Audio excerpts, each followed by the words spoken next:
Hi, everyone. My name is Jim Jordahl. I'm a project analyst with ISU's Bioeconomy Institute. And today I'd like to share with you some of our recent work around carbon science. It's a complex and fast-changing world of carbon markets and related issues, and hopefully provide some clarity on that today and kind of indicate ways we can provide a carbon value here in Iowa. It's hard to avoid issues related to carbon in the news. It's kind of everywhere. From a few years ago, the Iowa Soybean Association released the Soil and Water Outcomes Fund. They continue to do very interesting work in this arena. Corteva has a program. Truterra has a program providing publicity. It's hard to avoid various matters surrounding the proposed carbon pipelines in Iowa and concerns about that, and even on the livestock side, you may have heard about dairy farms in northwest Iowa providing renewable natural gas from manure digestion and opportunities there. And even some news about just the carbon markets generally and what the value and market activity is in that space. More specifically on the market, the traded value of the voluntary carbon offsets or credits from before 2005 through 2021 is shown on this figure. On the left axis is the annual value, up to $2 billion on the left, and on the right is the cumulative value. As we go on the red bars from left to right, from 2005 through 2020, values kind of bouncing around a bit less than $500 million. But as we go between 2020 and 2021, we see a huge increase in that value of traded carbon credits or offsets. And we kind of are seeing that trend as likely to continue. And the overall value in the kind of brownish circles, they're approaching a total value of nearly $9 billion over the same time period. One piece of this is just the very basics of the carbon cycle. Just for review, green plants, through the process of photosynthesis, take in carbon dioxide from the atmosphere, and they're able to convert that to carbon, both in the shoots of the plant as well as the roots. Eventually, the plant dies and decays, and those shoots and roots are converted by microorganisms to either soil organic carbon, the SOC, in the lower part of the figure, and a portion of that may be released back to the atmosphere as CO2. But within this, there's opportunities for us to find and create value by managing this process in the agricultural systems. Iowa has an advantage in terms of productivity at scale. This image kind of illustrates the gross primary production from U.S. Corn Belt in terms of photosynthesis as measured by this sun-induced chlorophyll fluorescence. And really, Iowa and the surrounding parts of the Corn Belt is really the hot spot of the world in terms of ability to produce material from the process of photosynthesis. This other figure kind of shows again how Iowa and the Midwest are really the hot spots for photosynthesis, a combination of the moisture and the soils and cloud cover and other factors going into that. And just to further illustrate kind of the power of photosynthesis, this figure shows the CO2 concentration in the global atmosphere over the space of a couple of years. Where the green arrow is, this is in the spring in the northern hemisphere, you can actually see plants pulling down atmospheric levels of CO2. And then as things start to shut down in the fall, the red arrow, you can start to see CO2 levels rise in the atmosphere. And this cycle happens every year. But you can just see the earth breathe in this kind of an image. And again, photosynthesis has some real power. So why is there interest in carbon removal, and why might this be good news for agriculture? This figure from the World Resources Institute kind of shows on the vertical axis the emissions globally in terms of gigatons of carbon dioxide equivalent per year. And if nothing changes in terms of emissions or carbon sequestration, business as usual case in red, emissions stay high. As you've heard in the news, there's a lot of pressure to reduce or avoid further emissions of greenhouse gases, and a drive towards the term of net zero there in the center of the figure, where emissions and the green part, negative emissions, may be equal. On the top, the conventional mitigation approaches are typically renewable energy, things like solar and wind and conservation of energy. And the potential for negative emissions there on the bottom in the green to counterbalance that is carbon removal approaches, again, where we can take advantage of photosynthesis as a particularly efficient process to pull that CO2 out of the air. And we just feel that there's quite a bit of potential value there for agriculture. Again, Iowa's pretty well positioned for this evolving carbon market world. We have a favorable climate and soils for photosynthesis. We have huge scale and high productivity. We have the capacity for additional carbon storage. We've lost a fair bit of carbon with cultivation, but we have a capacity to put some of that back. We have capacity for research, both public and private. We're a proven center of innovation statewide, and we're rich in important types of data, including what the soil scientists tell us is really the best, most complete soil data in the world is right here in Iowa.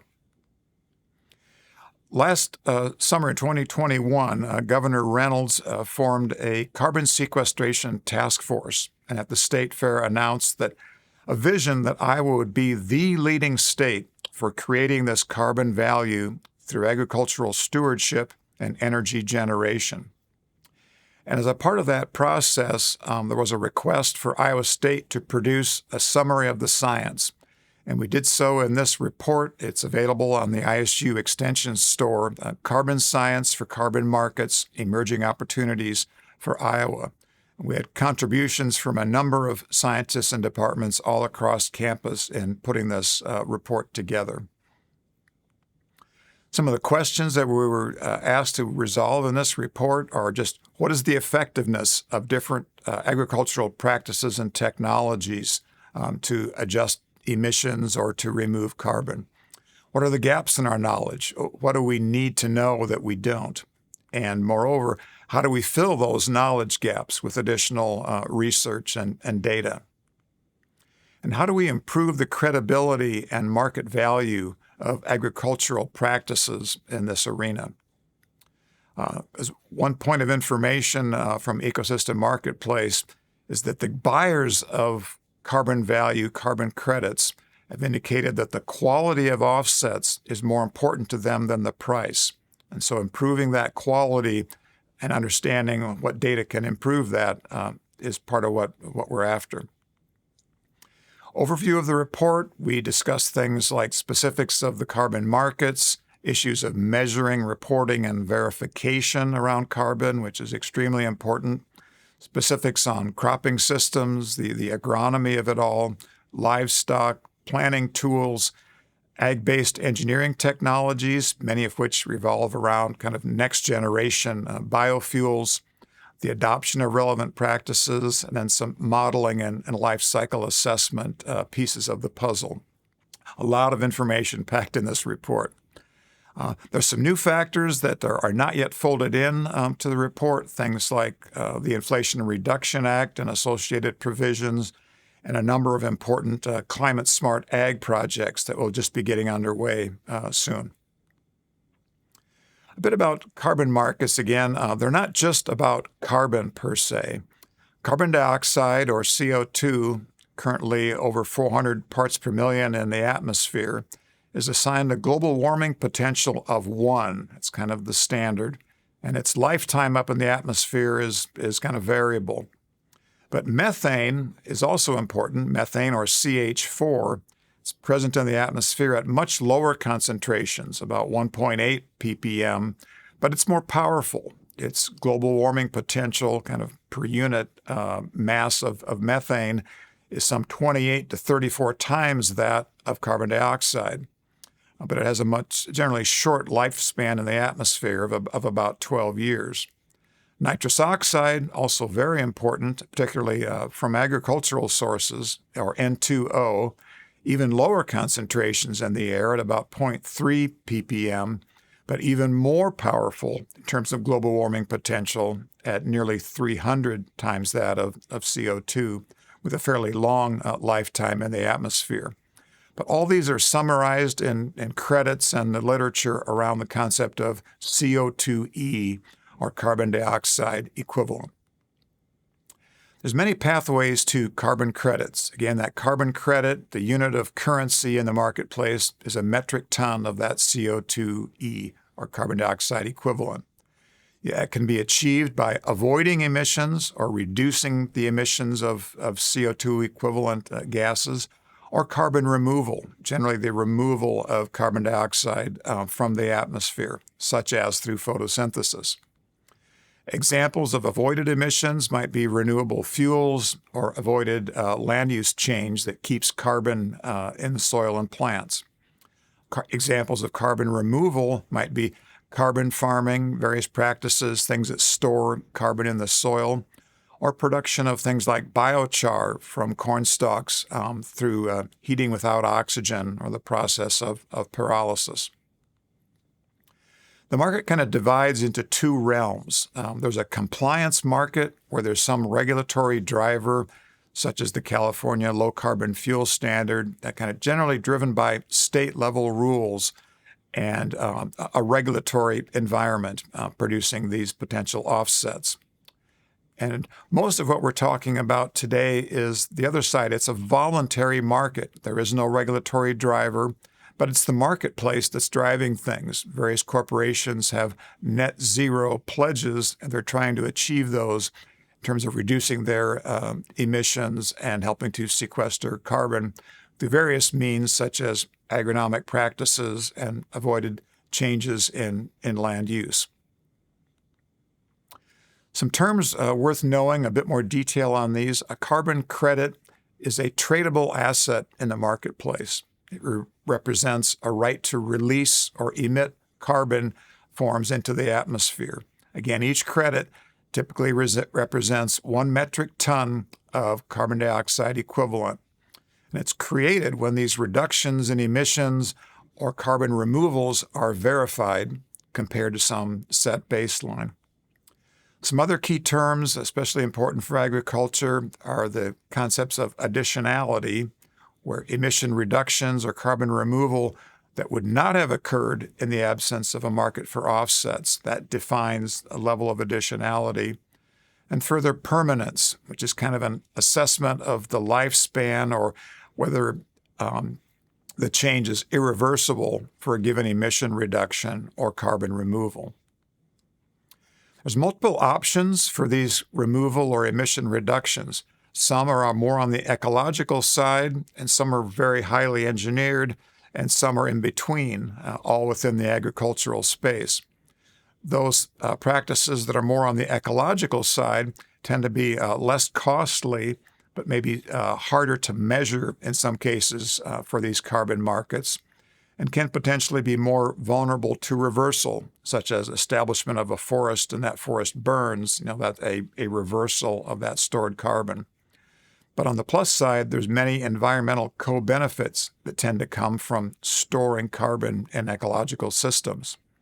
Moving over to the engineered side, we tend to have the trade-off of things being more costly, but then again, maybe more easy to measure in terms of you can attach a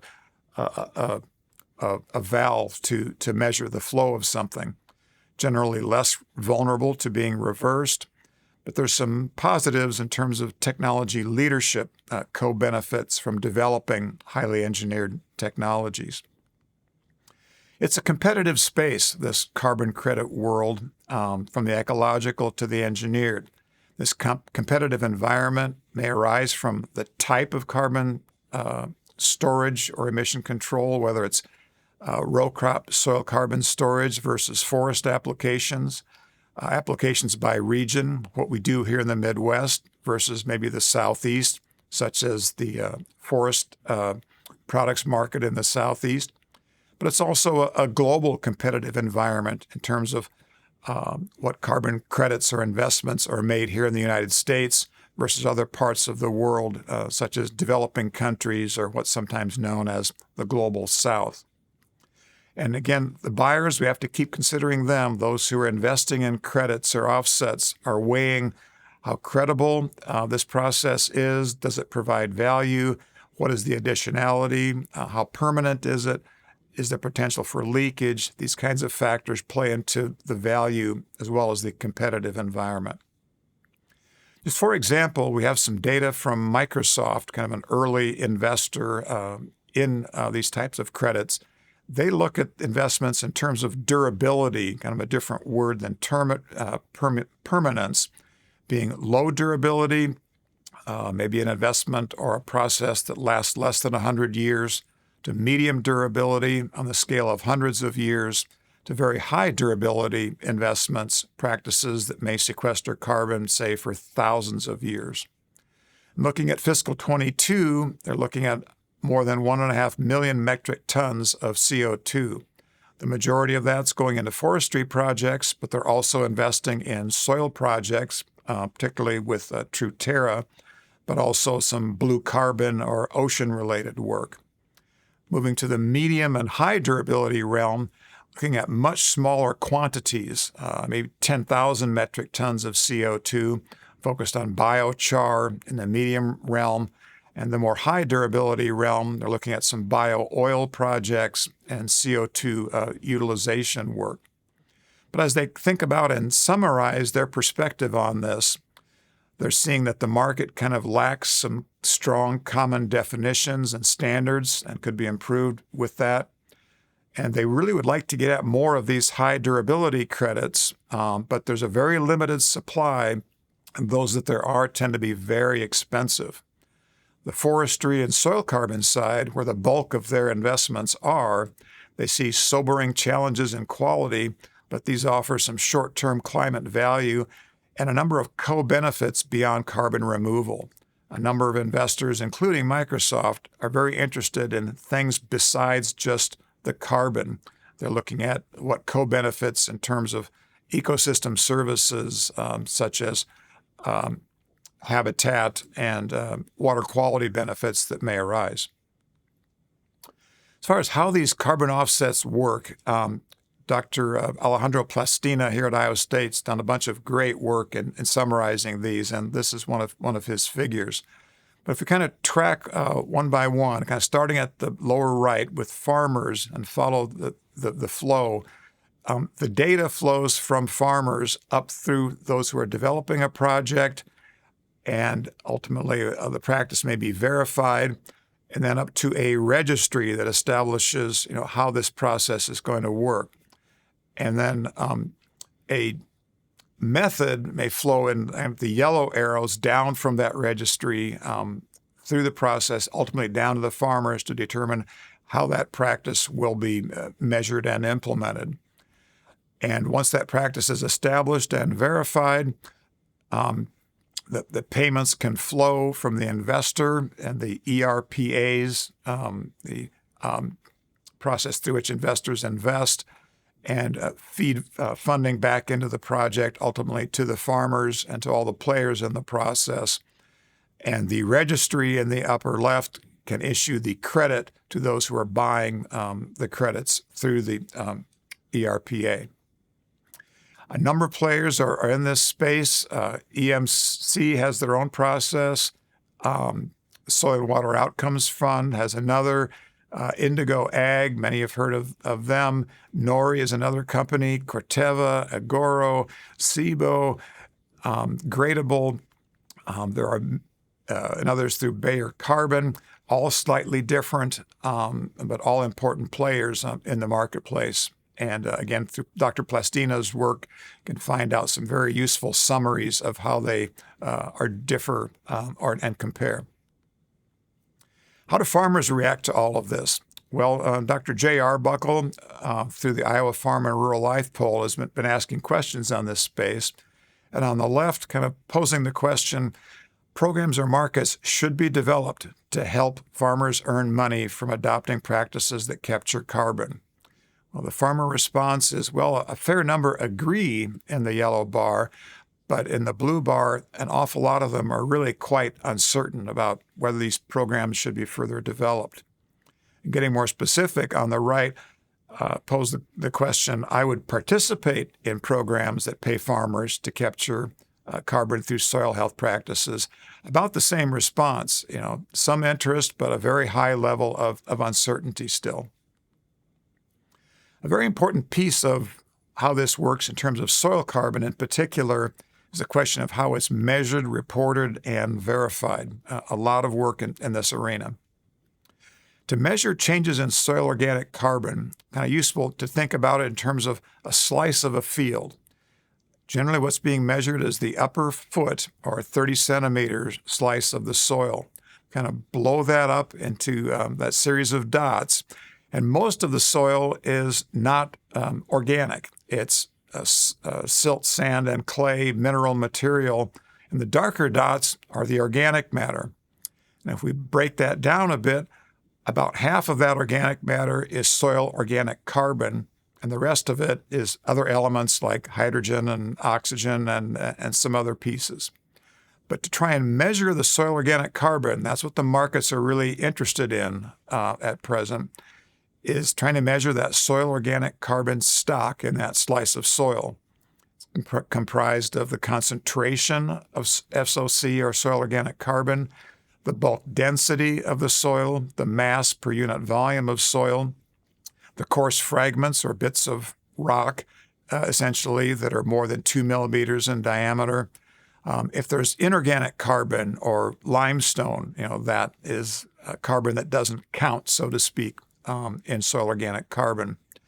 And then the volume or the area or the depth needs to be considered.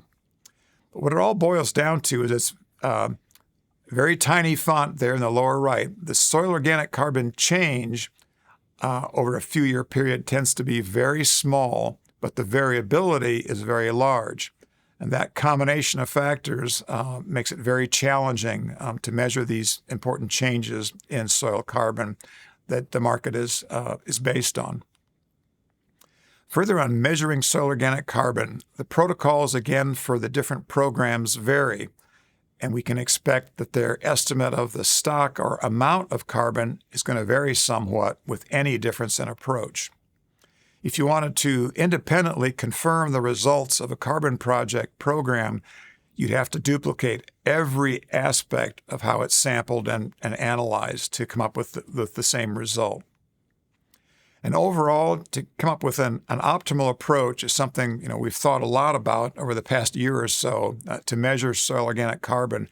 It really depends, typical scientist answer, but it depends on what the overall strategy is, what the objectives are, how big the project is, how much uncertainty can be tolerated, how sure do you have to be, and ultimately what the market value of those carbon credits is. A $20 a ton carbon credit is very different than $100 a ton in terms of what's affordable in terms of the measurement process.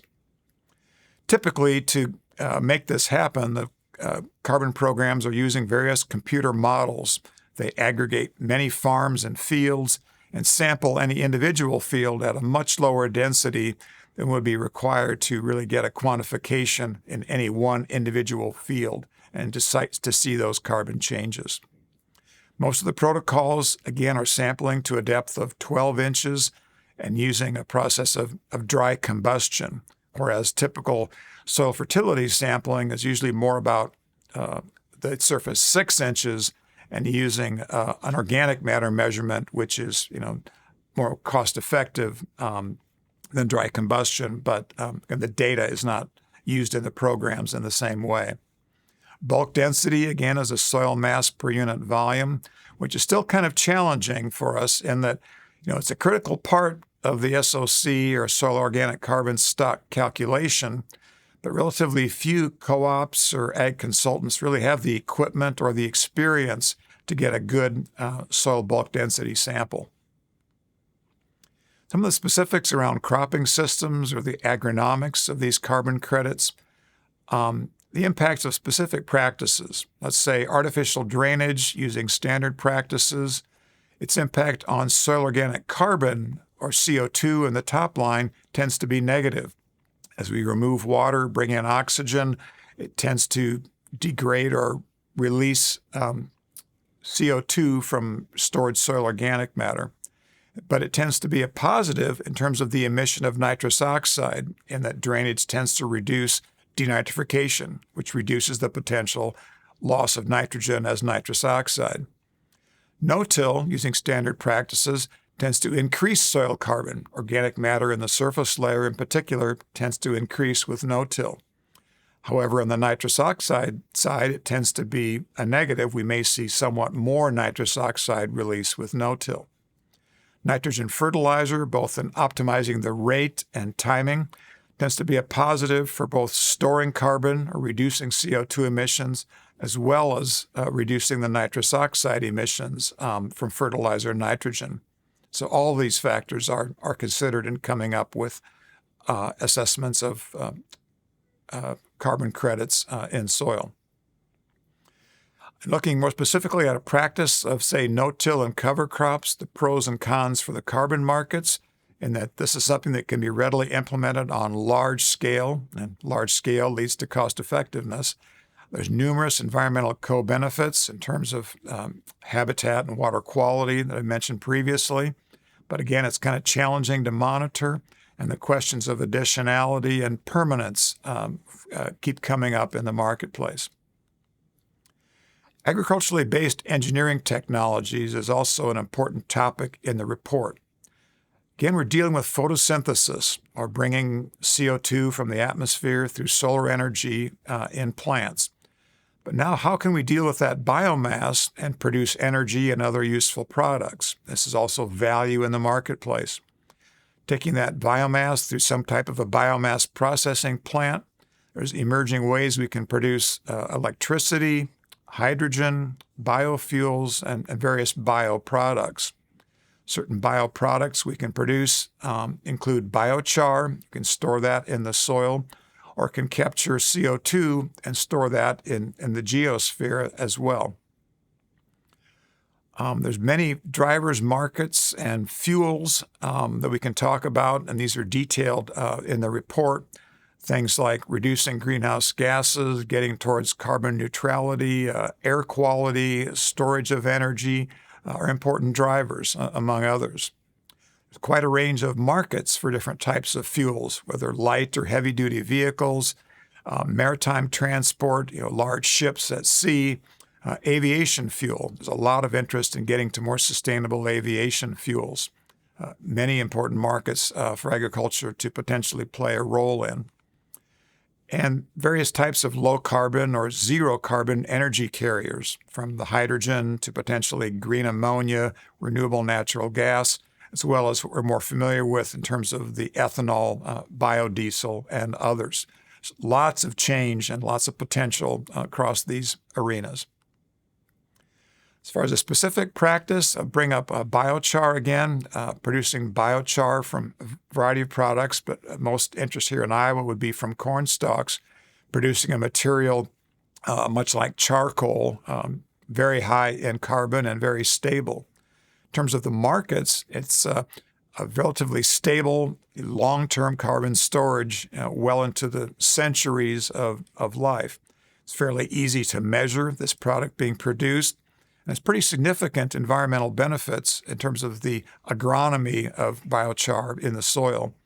But we need some additional research and development to scale up this process, and that is very much ongoing here at Iowa State. Some of the knowns and unknowns in the science is something we deal with in the report. We know in terms of cropping systems that no-till and cover crops tend to increase soil organic carbon, at least in the topsoil, compared to more intensive tillage systems. We have a lot of good data on that. But what we don't know as well as we need to or would like to is just how the application of multiple practices concurrently, or stacking practices such as no-till and cover crops at the same time, how that influences soil carbon stocks across the entire profile or deeper than just that surface foot. On the livestock side, we have pretty good data in terms of the technologies that can limit emissions from manure handling systems, particularly in confined animal feeding operations. We have some good data on that. But what's less known is, for example, what the potential is for net carbon sequestration in grazed systems. There's a lot of interest in better understanding that and a considerable need. On the ag engineering side, there's a lot of technological advancements and overall trends in this whole decarbonization process that suggest there's some potential synergies that are significant around ag and biofuels, the electrical grid, energy transport, and storage. But at this stage, it's not yet clear which suite of technologies will prove to be the most feasible and ultimately supported by various market forces. Overall, the voluntary carbon markets in particular, we think can be viable, and there's a number of private firms establishing a presence. Farmers have interest in what's going on here in these markets, but are understandably uncertain about them. This stuff is confusing and complicated. There's a lack of standards and guidance that's confusing farmers and carbon credit buyers, which is a hindrance to further development of the market. And again, the challenges around building a robust marketplace for ag carbon credits are pretty well understood, and many hinge on just the credibility and cost of the certification process. But there's some tools emerging to do that. And some perspectives, particularly for farmers, this whole element of carbon markets and carbon value is a show worth watching. This whole world is not likely to go away anytime soon. It's definitely not too late to get involved, but there's probably some good reasons to be hesitant at present. There's aspects of legislation, regulation, and litigation phases that are still pending. We think there's an opportunity for farmers to help shape the path or how this all evolves going forward. And to engage, we just recommend well-organized data, digital farm practice management records, whether for this program or for other purposes. Good data is going to be valuable. We have a number of resources around this carbon space that are available online. And here are some links where you can get access to the full carbon report, a number of resources on the Extension Carbon website, as well as a monthly series that we host, Conversations About Carbon, where we interview various experts across a wide range of fields in the carbon space. Thank you for listening.